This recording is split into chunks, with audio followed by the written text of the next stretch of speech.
তার চোখে পানি চলে আসে। খেয়াল করে দেখেন, যে ব্যক্তির নীরবে নিভৃতে আল্লাহর স্মরণে চোখে পানি চলে আসে, তাকে আল্লাহ সুবহানাহু ওয়া তাআলা 7 নম্বরে রাখলেন, ইমাম নাবিলকে 1 নম্বরে রাখলেন।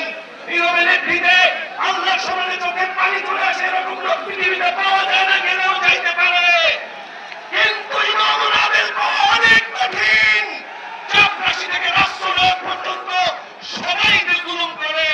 এজন্যই একটু করে মঞ্চকে আলোকিত করবেন সেই ইমাম নাবিল হওয়ার জন্য, যার আশায় বুঝবেন আছে এই প্রিয় বাংলাদেশ, জনাব তারেক রহমান। বাংলাদেশ জিয়াউর রহমানের সন্তান, দেশের সন্তান জনাব তারেক রহমান এই মঞ্চকে আলোকিত